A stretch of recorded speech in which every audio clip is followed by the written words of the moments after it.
नमस्कार प्रणाम। लोकसभा चुनाव की तारीखों का ऐलान हो चुका है। चुनाव को लेकर जानकारी देते हुए सीसी राजीव कुमार ने कहा कि आम चुनाव 7 चरणों में होगा। पहले चरण की वोटिंग 19 अप्रैल, दूसरे चरण की वोटिंग 26 अप्रैल और तीसरे चरण की वोटिंग 7 मई को होगी। वहीं चौथे चरण की वोटिंग 13 मई, पांचवें चरण की वोटिंग 20 मई जबकि छठे चरण का वोटिंग 25 मई को होगी। इसके अलावा सातवें और आखिरी चरण की वोटिंग 1 जून को होगी। मतगणना की बात करें तो वोटों की गिनती 4 जून को होगी। लोकसभा चुनाव की तारीखों का ऐलान होते ही पीएम नरेंद्र मोदी का स्पेशल मैसेज और ट्वीट पे ट्वीट आने लगा। प्रधानमंत्री नरेंद्र मोदी ने कहा कि बीजेपी और एनडीए गठबंधन आम चुनाव को लेकर पूरी तरह से तैयार है। लोकसभा चुनाव की तारीखों का ऐलान होते ही उन्होंने कई ट्वीट किए हैं। उन्होंने विपक्ष को दिशाहीन और मुद्दाहीन बताया है। इसी वजह से बीजेपी के वापसी का पूरा भरोसा उन्होंने जताया है। लोकसभा चुनाव 2024 का शेड्यूल जारी हो चुका है। चुनाव तारीखों के ऐलान पे प्रधानमंत्री नरेंद्र मोदी ने खास संदेश दिया है। उन्होंने social media platform x Twitter पे एक के बाद कई मैसेज किए हैं। इनमें उन्होंने लिखा है कि लोकतंत्र के सबसे बड़े महापर्व का शुभारंभ हो गया है। चुनाव आयोग ने 2024 के लोकसभा चुनाव की तारीखों की घोषणा कर दी है। बीजेपी एनडीए इन चुनावों में उतरने के लिए पूरी तरह से तैयार है। सुशासन और जनसेवा के अपने ट्रैक रिकॉर्ड के आधार पर हम जनता जनार्दन के बीच जाएंगे। मुझे पूरा विश्वास है कि 140 करोड़ परिवारजनों और 96 करोड़ से अधिक मतदाताओं का भरपूर स्नेह और आशीर्वाद हमें लगातार तीसरी बार मिलता रहेगा। नरेंद्र मोदी ने अपने पोस्ट में लिखा है कि 10 साल पहले जब हमने देश की बागडोर संभाली थी तब देश और देशवासी इंडिया अलायंस के कुशासन से पीड़ित थे।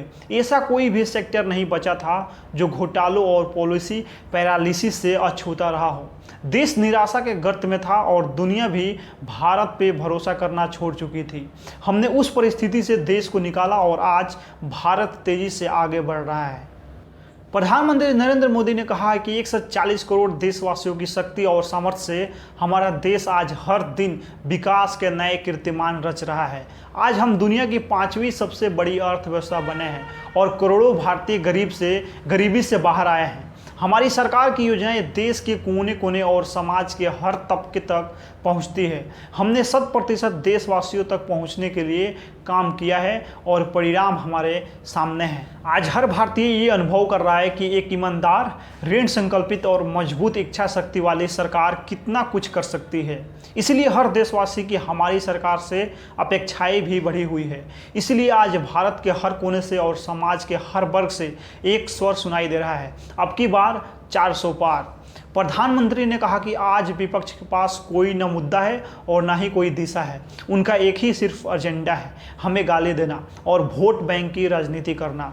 उनकी परिवारवादी मानसिकता और समाज को बांटने के षड्यंत्र पे अब जनता खारिज कर रही है। भ्रष्टाचार के अपने ट्रैक रिकॉर्ड के कारण वे लोग आंखों नहीं मिला पा रहे हैं जनता से। जनता ऐसे लोगों को कभी स्वीकार नहीं करेगी। पीएम मोदी ने आगे लिखा कि अपने तीसरी कार्यकाल में हमें देश के लिए बहुत सारे काम करने हैं। हमारे बीते 10 साल उस गहरी खाई को भरने में भी बीते हैं जो दशकों तक शासन करने वालों ने बनाई थी। इन 10 वर्षों में देशवासियों में ये आत्मविश्वास आया है कि हमारा भारत भी समृद्ध और आत्मनिर्भर बन सकता है। हमारा अगला कार्यकाल इन संकल्पों की सिद्धि की राह प्रशस्त करेगा। उन्होंने आगे कहा कि एनडीए सरकार के तीसरे कार्यकाल में गरीबी और भ्रष्टाचार के खिलाफ लड़ाई और तेज होगी। सामाजिक न्याय के लिए हमारे प्रयास और बढ़ेंगे। हम तेजी से भारत को विश्व की तीसरी सबसे बड़ी अर्थव्यवस्था बनाएंगे। युवाओं को सपने को साकार करने के लिए हमारे प्रयास और मजबूती से आगे बढ़ेंगे। पीएम मोदी ने आगे लिखा कि मैं यह साफ तौर पे देख रहा हूं कि आने वाले 5 वर्ष हमारे उस सामूहिक संकल्प का कालखंड होगा जिसमें हम भारत की अगले 1000 वर्ष की विकास यात्रा का रोड मैप तैयार करेंगे। ये समय भारत के स्वर्णिम विकास, समावेशी, समृद्धि और वैश्विक नेतृत्व का साक्षी बनेगा। पीएम मोदी ने इसी के साथ लिखा कि मुझे मेरे देशवासियों के विशेष रूप से गरीब, किसान, युवा और नारी शक्ति के आशीर्वाद से असीम शक्ति मिलती है। जब मेरे देशवासी ये कहते हैं कि मैं हूँ मोदी का परिवार, तो इससे मुझे विकसित भारत के निर्माण के लिए और अधिक मेहनत करने का उत्साह मिलता है।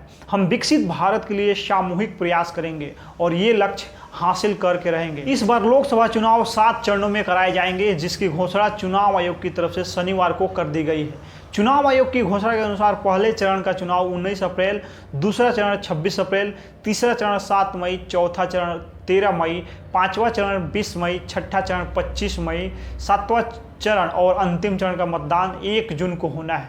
वहीं मतगणना 4 जून को होगी। निर्वाचन आयोग ईसी ने आगामी लोकसभा चुनाव 2024 का शेड्यूल जारी कर दिया है। चुनाव आयोग की घोषणा के अनुसार पश्चिम बंगाल में आम चुनाव 19 अप्रैल 2024 से शुरू होकर सभी 7 चरणों में होंगे। पश्चिम बंगाल में कुल 42 लोकसभा सीटों के लिए मतदान होगा। आदर्श आचार संहिता 16 मार्च की शाम से लागू हो गई है। यह 1 जून को वोटिंग समाप्त होने के बाद 4 जून को मतगणना की पूरी प्रक्रिया पूरी होने तक लागू रहेगी। वोटों की गिनती पूरे देश में सामूहिक रूप से 1 जून 2024 को की जाएगी। लोकसभा चुनाव के दौरान सबसे महत्वपूर्ण राज्यों में से एक पश्चिम बंगाल हमेशा राजनीति का केंद्र रहा है। भारत का पूर्वी राज्य उन राज्यों में से एक है जो राष्ट्रीय के बजाय अपने स्थानीय दलों के उम्मीदवारों को चुनना पसंद करते हैं। मुख्यमंत्री ममता बनर्जी के नेतृत्व वाली टीएमसी तृणमूल कांग्रेस ने 2019 के लोकसभा चुनाव में 22 सीटों के साथ सबसे बड़ी पार्टी के रूप में दस्तक दी थी। हालांकि 2014 के चुनावों के मुकाबले 12 सीट की गिरावट देखी गई। 2014 में टीएमसी ने 42 में से 34 सीटें जीती थी, जबकि 2014 में बीजेपी ने सिर्फ 2 सीट जीत पाई थी। बंगाल की जातीय और सियासी समीकरण पश्चिम बंगाल 42 लोकसभा सीटों के साथ देश का तीसरा सबसे बड़ा राज्य है।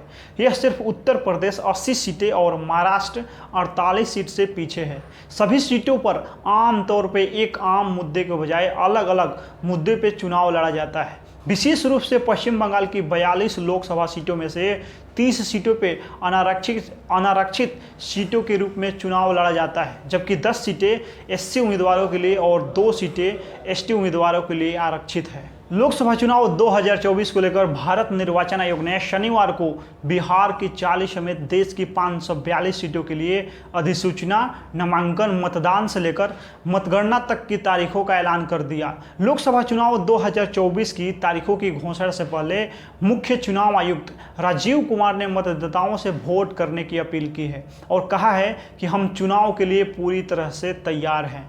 भारत के लोकतंत्र पे पूरी दुनिया की नज़र रहती है। दुनिया के सबसे बड़े लोकतंत्र में चुनाव कराना एक बड़ी चुनौती है। इस बार लोकसभा चुनाव में 96.8 करोड़ मतदाता हैं। इनमें से 1.89 करोड़ मतदाता ऐसे हैं जो पहली बार मतदान करेंगे। वहीं चुनाव आयोग द्वारा तैयार नई मतदाता सूची के अनुसार बिहार में मतदाताओं की संख्या 12 लाख बढ़ गई है, जिसके बाद राज्य में कुल मतदाता 7 करोड़ 64 लाख हो गए हैं। मुख्य चुनाव आयुक्त ने कहा कि मौजूदा लोकसभा का कार्यकाल 16 जून 2024 को खत्म हो रहा है।